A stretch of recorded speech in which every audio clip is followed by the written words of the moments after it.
What's going on, everybody, and welcome back to another episode of the Get Over Yourself podcast, a podcast where you can destroy your self-limitations and hear from those leading from the front. In today's episode, I got Claire Larsen sitting next to me. Claire was one of my former bosses, and she is one of the biggest girl bosses I know in my life. She's such a go-getter, and she is the reason why you guys are all going to be using the new and improved version of Errand. Claire, before we jump full force into the episode, I want to hear a little bit about Errand. So everyone who's listening today, especially for our audience outside of Utah who may not know you or know your company at all, can get to know you very quickly. Yeah, absolutely. So Errand is an on-demand errand running service. It's like DoorDash, but for errands. We've kind of been coined the personal assistant for normal people. So any like returns, pharmacy pickups, any shopping, miscellaneous pickups, drop-offs, taking your stuff to the DI or the Goodwill, Errand can help you out. Yeah. So I got to know Claire, I guess the whole team, Claire, Case and her husband, and then Scott, kind of their software developer. I worked with them for a while, about a year ago now. One of my professors reached out and said this would be a great opportunity to learn from, and I just loved these guys. I fell in love with working with them and just learning from everyone because you guys are just a couple years older than me, and you were people I was looking for, and I was like, okay, what do you look for in a mentor, right? Yeah. It's somebody who's just barely in front of you, maybe 10 years. So you guys were a little bit less in front of me on that aspect. Yeah. You guys were only a couple years older than me, but I was like, these guys are somebody I want to learn from and work with, and it was just a blast. So I'm super excited to have her on with us today. And guys, before we jump full force in the episode, also, Claire just had a kid 5 weeks ago. And look at her. She's already looking great. For anyone who's watching out there, she's looking great already. She's feeling great. And I couldn't believe it when I messaged her. I was like, okay, maybe we could plan this podcast out for in like 3 months. Give yourself some time. She's like, no, let's do it next week. And I was like, oh, okay. Yeah, sweet. Let's do it. So she ditched her kid for a couple hours to hang out with me today and get all this stuff. I've got an awesome husband. Yeah, no, Kaysen's awesome. So, but guys, yeah, today we're going to be talking a little bit about Claire's journey starting Errand, this on-demand errand running platform. A little bit about why it got started, kind of some of the setbacks they've been having and how it's applied into her life and her husband's life and their other partner, and just some of the highs and lows. And hopefully you guys can pick out a couple golden nuggets from it so you can apply it into your life as well. But with all that being said, let's jump into today's episode.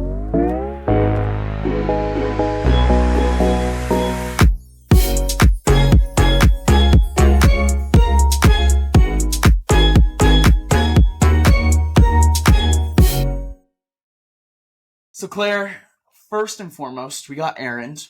It's the on-demand errand running platform. Mm-hmm. And it seems like such a simple concept. And when I started working for you guys, I was like, how has nobody ever really done this? I mean, you got TaskRabbit. You can technically hire out somebody to go do something for you. You got a couple like gig workers you can use, but where did Errand even come from? Like, how did you think of something so simple yet so useful for everyone? Yeah, well, first of all, thank you. Well, honestly, the story's kind of crazy. So my husband, he took the same entrepreneurship class that you did. Yep. Shout out to Corbin Church. I think he's inspired a lot of young entrepreneurs in the area. He took that class. He was planning on going to medical school, and he fell in love with it. And he was asking his mom, and he's the oldest of 5 kids. He said, Mom, like, what are your biggest pains? And she said, driving you kids around. And he had the idea to make an Uber for kids. That was the original idea. You know, it had a lot of validation. Everyone was like, you know, if they were trustworthy people, 100%. Like, I can't be there all the time to take them to and from soccer practice when I have to take my other kid to dance, and especially out here in Utah when everyone has 40 kids going on. Absolutely, yes.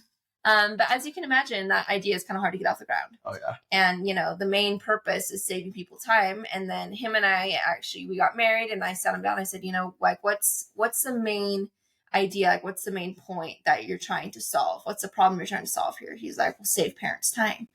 And we said, there's a lot of other things that are taking away their time. Let's fill in those gaps so that they have time to drive their kids and they have time to spend more time with family, whether it be, like having time to drive their kids around, or, more time to work, or just more time to themselves. We said, there's a lot of other things we can do for them. And that's where Errand was born. And I love that because you took a step back. You recognized the original problem. And moms don't have enough time to get everything done, right? Yes. Moms are the busiest people on earth. 100%. I'm sure you're figuring that out right now. I have one and he's a month old and I'm already 10 times busier than I ever was. Exactly. So like moms, you address that hard point of they're super busy. They can't always be helping the kids out. Because especially when you got 5-6 kids, it's crazy, right? Yes. It's a madhouse 24/7. And so then it doesn't quite work out. I mean, that is a very scary concept. Like, let's do Uber for my kids. Like, who am I putting them in the car with? It's already weird enough to send them with a bus driver, but let alone some random person in their Honda Civic, right? Exactly. And so then you guys sat back and you said, okay, we got the pain point, but is there another way we can address it? And I feel like that's a very good approach, not just to business, but for life. Because sometimes we look very one-sided. We think we come up with the perfect solution for whatever challenges we have. But then, it doesn't always work out. And so what do? Do you throw in the towel, or do you try and pivot a little bit and say, we still have this issue.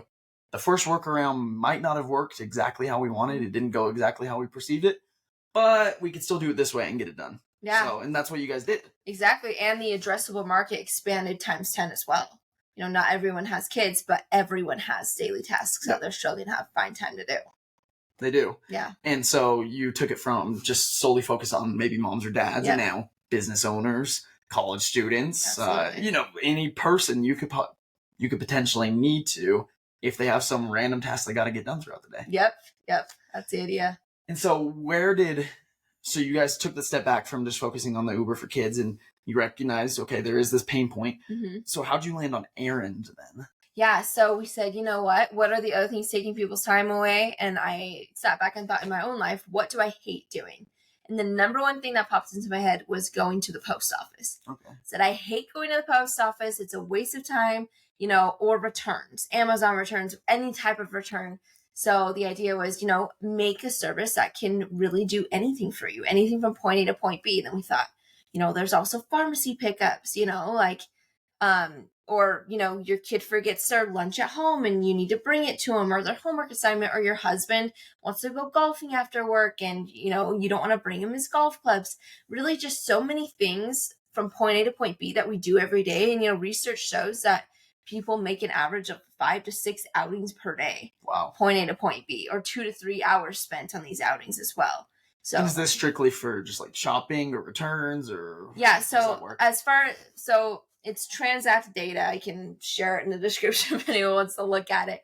But essentially, yes, errands is what they're saying. So shopping, returns, really anything from point A to point B, people are spending between 2 to 3 hours a day on average here in the United States. Wow. Crazy. And I guess when I picture my wife, I kind of agree with you on that. He's always running around doing something. Yep. And I help him when I can, but man, especially for, are girls your biggest customers at this point? Or? So at the start, moms were 100% the biggest customer, but now it's across the board. And in our other markets outside of Utah, it's actually young professionals. Interesting. Mm-hmm. And why do you think that is?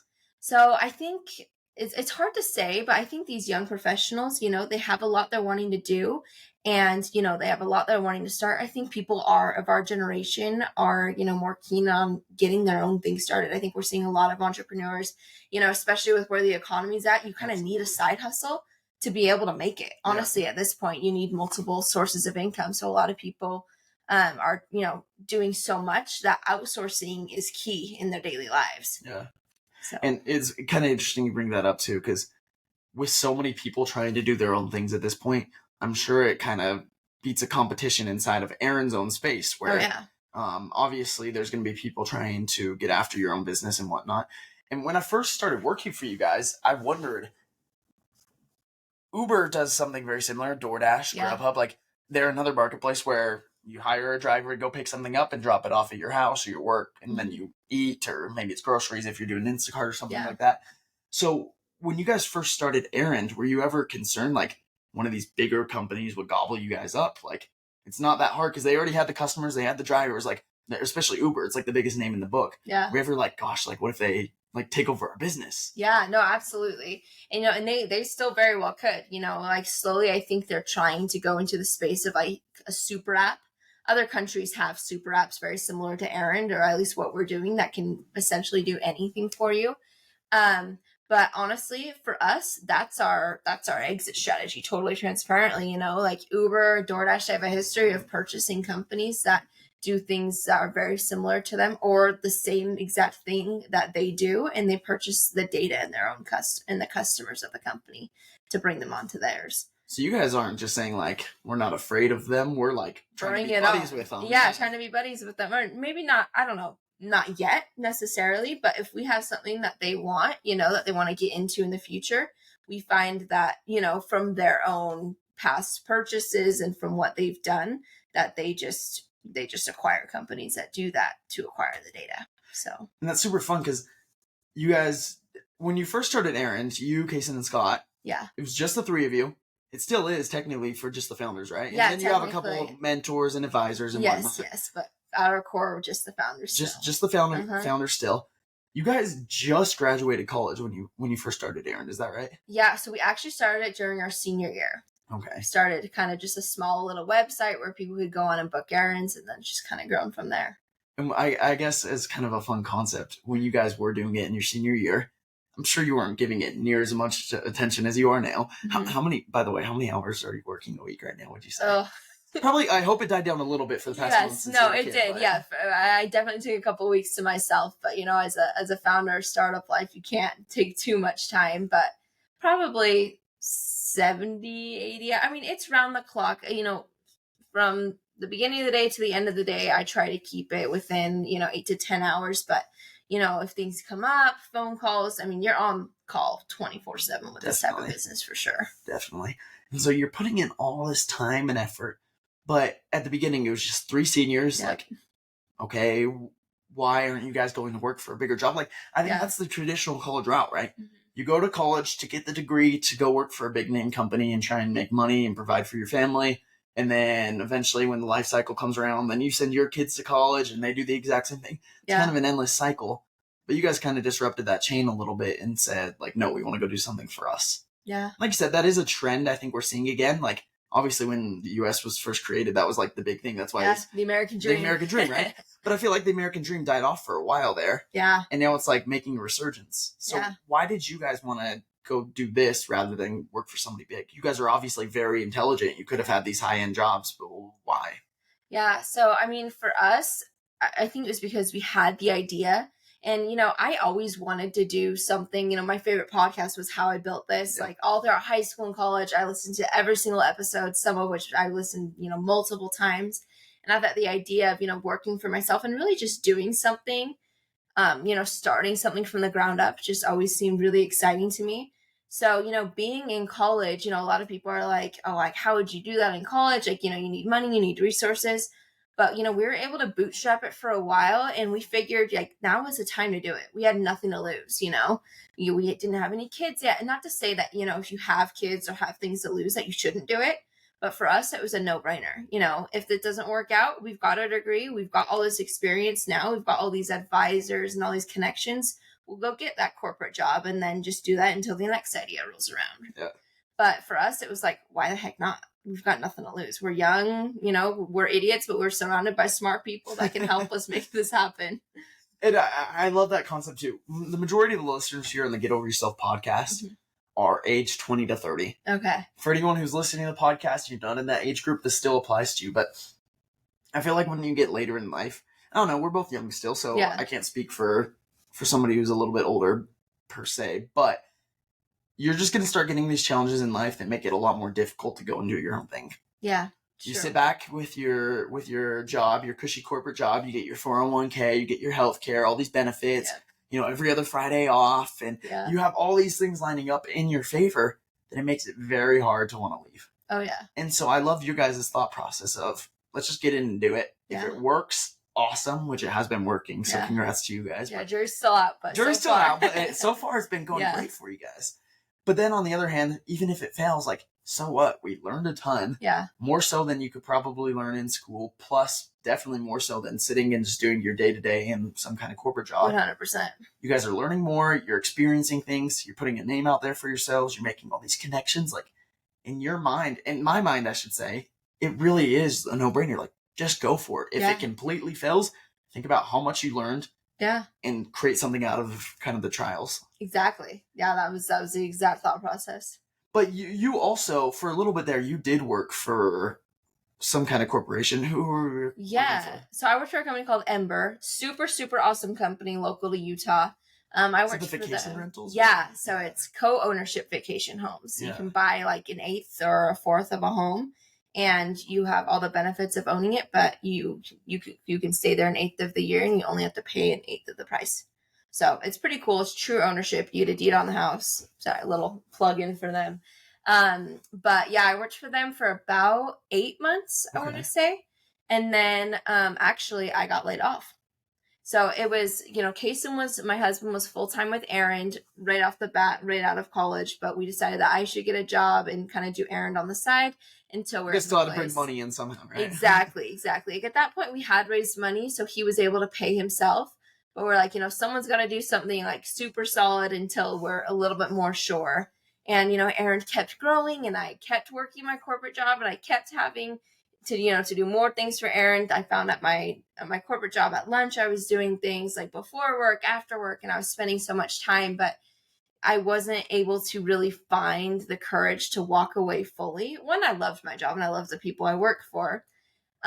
So, sometimes, they say like one door closes, another door opens. I know that's cheesy, but I feel like sometimes life kind of throws things at you to force you to make steps, whether you believe in like a higher power or, destiny, whatever you believe in. I think that, the economy kind of hit a rough turn. My job laid off about half the company, and I was one of them. And I was kind of forced to say, you know what, it's time to just jump in head first. And we both went for it. And, we've just grown so much from there. Yeah. I mean, you guys started as a little, once again, seniors, just putting up a tiny little website saying, hey, if you guys need any errands done, where are you guys? For sure. And that was just in, Utah County? Yeah, Davis County, actually. Davis County, yeah, okay. That's where we're both from. We started up in Farmington, right? Uh-huh. Yeah. So you're up in Davis County, up by Lagoon here in Utah. And then you try and start expanding throughout all of Utah at that point. And now you guys are in Phoenix. Is that right? Yeah, Phoenix, business facing. Austin, Texas, we can do businesses and consumers. And Chicago, we're open for businesses. So perfect. You guys started from just this tiny... Davis County isn't huge, guys. No. You start in Davis County, and then you guys have expanded to, what is that, 4 states now? Uh-huh. And think about the journey you've had. If you had not been laid off right then... Yeah.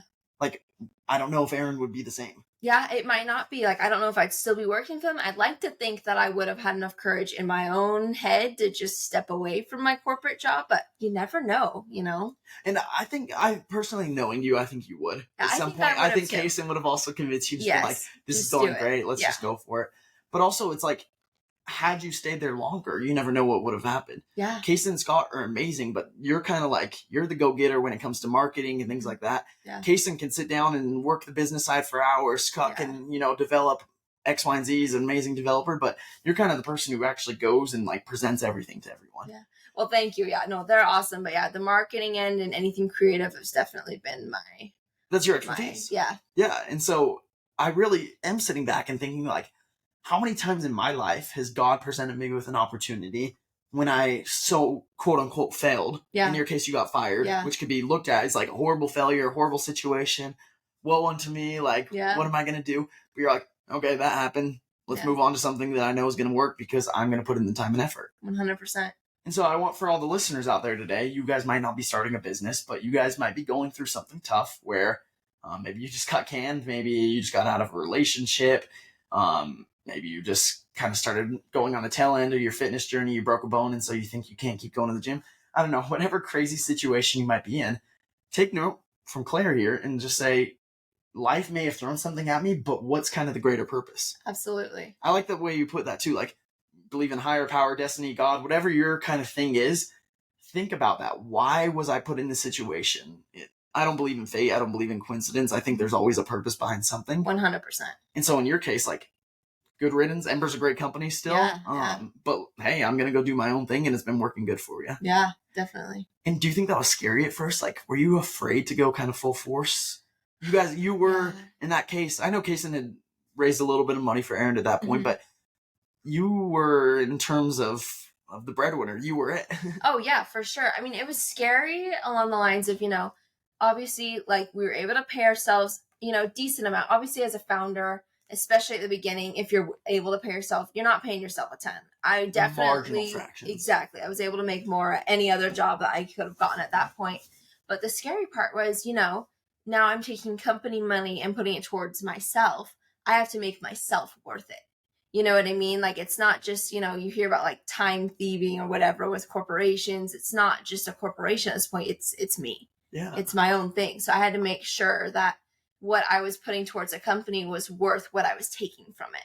So that part was the scariest part for me, for sure. I was like, okay, I got to make sure that I'm worth it, because, it's my own thing now. It's not somebody else's thing. It's not like some higher up 5 times above me that I'm taking from. It's me. So I have to make sure that I'm doing everything I can to make it worth it.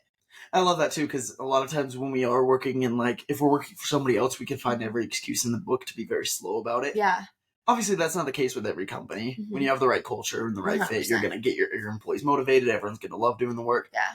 But you see so often these companies, these massive companies, with workers who are incredibly slow getting things done just because they can. Well, yeah, and you see those TikToks. They're not treated for it. Yeah, and like all throughout COVID, of people like, oh, they're asleep and they move their mouths a little bit. Right? So they have that little gadget active. that moves it. Yeah. I'm like, holy cow! Like, are we that lazy of a society these days? Yeah. It's crazy to think, but when you're doing your own thing, you can't be like that. No, you can't. And at the end of the day, no one cares as much as you do about your own thing, and you have to like recognize that for sure. But yeah, it's crazy. It is crazy. And I want to take that a step farther too. Now that you are at the point where you're working 70, 80 hours a week, like, how do you balance all that? I don't know. I've talked about this here on the podcast before. I don't necessarily believe in the whole term of like work-life balance. Yeah. Like, I think some points you're going to put life more importantly, like you were for when you just had your baby. Yes. But then sometimes you're also going to put work more importantly. Like, it kind of ebbs and flows. I don't think 100%. There's a perfect balance, but there could be harmony, right? Yeah. So how do you harmonize your life? Oh, that's a great question. I mean, with us, my husband and we work together. Right. So we have to find a way to separate it. Obviously at this point we're working from home because we've got our baby. So we just, during the workday, it's all Errand, 8 to 5, 8 to 6, 100%. That's what we talk about. But after that, we have to shut it off.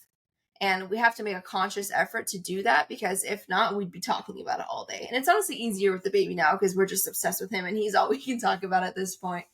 But for us, it's just making sure that, we have those intentional times where we talk about the company and deal with those things, and where we just focus on us and our family, which sometimes it's a little bit forced because it's hard to turn off, especially when we're getting calls or something happens or whatever. Something happens with a driver or an errand. We're obviously notified of that at this point. We're still relatively small.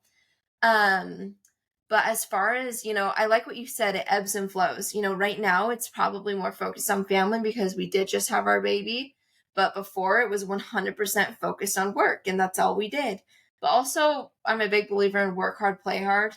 Work hard until 6, get everything you can done within those hours, and then, go out with your friends, take your weekends. If you can take a break, take that break.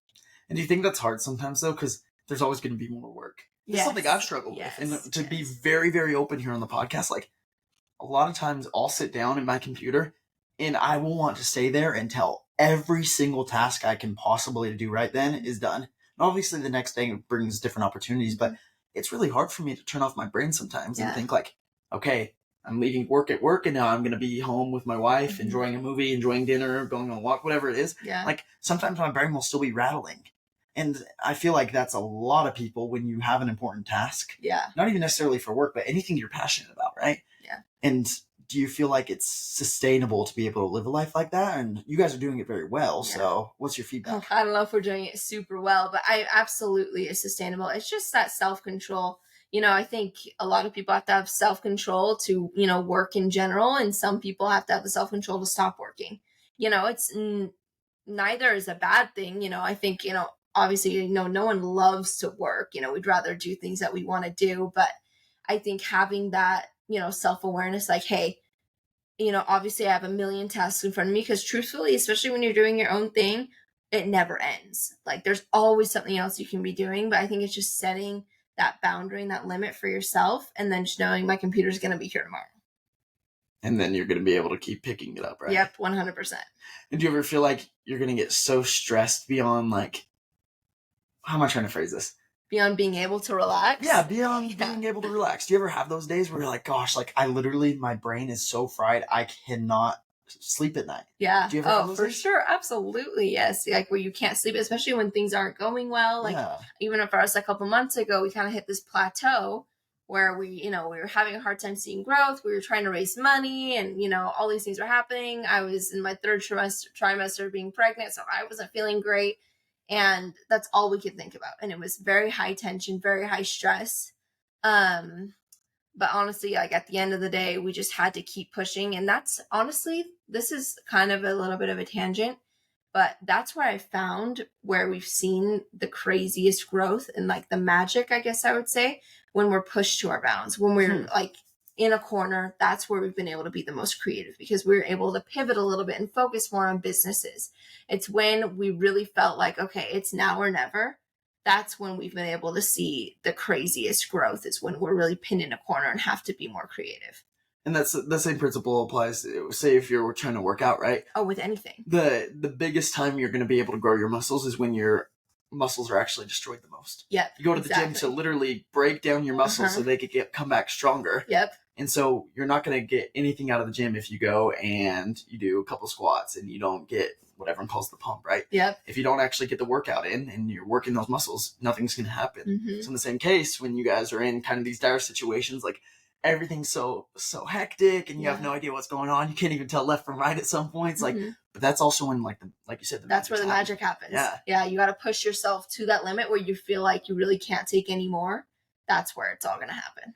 And taking a step back to, once again, your co-founder, I guess the original founder, Kason, your husband, is that ever hard sometimes to kind of sit back and say like, okay, we may totally disagree on things business oriented, but like we still have to come back and love each other at night? Yes. Like, do you guys ever fight during the business day and you're like, this is so stupid? Like, if you guys were just strictly partners, you'd be like, why are you living this way? Why are you doing it like this? This is not going to work. But then also you get home that night and you're like, hey, I love you. Like, what's going on? It's crazy. Yeah. I mean, honestly, in our case, luckily, we've been able to agree on most of like the bigger things. Good. And like we're able to respect each other in our respective like roles in the company. Him as the leader, and especially with the business side of things, I let him take that. Me with the marketing, like he's not going to tell me how to do something creative, and I'm not going to tell him how to change his sales pitch, if that makes sense. Definitely. Obviously, we give each other feedback, but I think just having that respect for each other in our roles in the company, and really respecting each other as, respective, co-founders, if that makes sense, which obviously in a business setting, you could disagree with your co-founders or people, but I feel like people, when it's not your own family or your spouse, you're able to maintain a level of respect, and we've kind of been able to do that. Good. If that makes sense. I feel like when it's your family, it's easy to like, lash out or, not be as professional just because, oh, it's just my husband or it's just my sister. I don't know if I'm making sense. No, that totally is true. Yeah, we're able to really keep it respectable, if that makes sense, in the business setting. So no, yeah, I've noticed some of the closest people in my life, that's like when you're having a tough day, those are who you snap at the most. You don't want to snap at a stranger. You want to snap at somebody who, at the end of the day, they'll has to love you. Yeah, exactly. Yeah. So, and man, you're kind of putting that into perspective for me too. Like, why do we do that as humans? It's kind of interesting. Yeah, it's crazy because it's like the people that supposedly you want to be with forever are the people who see the worst side of you. So true. Yeah, it's like sometimes you give the world, your best side, and then you come home and then they get the real you, if you will. The butt end of the stick. The butt end of the stick. But yeah, they're the people that should get the best side of you for sure. Well, it sounds like you're giving great advice for anyone who is in that kind of similar situation, right? Where they may be working with a family member. And this extends obviously beyond a husband. Like if you're working with a brother-in-law, sister-in-law. Close friend even. Yeah. It can be tricky sometimes to try and balance like the friendship and the work side, try and figure out. And you also got to recognize like if somebody does something that offends you, like I don't think it's ever intentional. Yeah. 9 times out of 10, it's not intentional. Obviously, there's the cases where they are trying to get at you a little bit, but it can be tough sometimes. But if you just, once again, it's never going to be that perfect balance, but you can, it's the ebbs and flows. Yeah, exactly. Just checking yourself, making sure you're not being easily offended or, True, it always goes back to you, right? Yeah, too crazy towards someone else as well. Definitely. So, Claire, Errand's going good right now. Mm-hmm. You guys, you're expanding to different states. You're growing like crazy. What's the next plan for it? Where do you take it? So we have our business API launching in the next couple of weeks. I kind of explained that to you. Businesses or really anyone can go and you can upload a route. If you need multiple drop-offs done for your business, or if you are a restaurant and you want to stop paying exorbitant fees on DoorDash, you can utilize our drivers instead. Things like that. That's really the direction that we're heading, and we're really trying to get in to the minds and I guess doors of everyone nationwide. So the next step is really just launching across the nation. We have multiple states and multiple cities. We have errand runners signed up in every state at this point. It's just getting enough volume and figuring out where we're needed first. But the goal is, I guess, nationwide service. That's perfect. Yeah. And before we kind of close this episode fully out, how can people reach out to you? How can they kind of support Errand? Where can they learn a little bit more about it? Yeah, so our social media, Instagram is go.errand. So follow us there. Follow us on TikTok. I think it's go.errand as well on TikTok. Actually, Brandon is the one that made us go viral. You can see our videos on there. Any video that's done well is because of Brandon. Oh, no. So I've been doing those for a long time now, so. Exactly. We need you back. We need more viral videos there. And then our website is goerrand.com. Goerrand.com. So guys, and you also have an app. Oh yes, if you search Errand on the App Store, you can download it there, and you actually get $10 of Errand cash when you sign up. Perfect. So yeah, you can try us out totally free. And that's ERRAND. Yep, just like running errands. Yep, perfect. Well, yeah, guys, make sure to go check that out. Check out their Instagram, their social media pages. More importantly, though, go make sure to book your own errand, especially if you're living here in Utah. It's the easiest place to do it right now. You can do it on the website. You can do it on the app.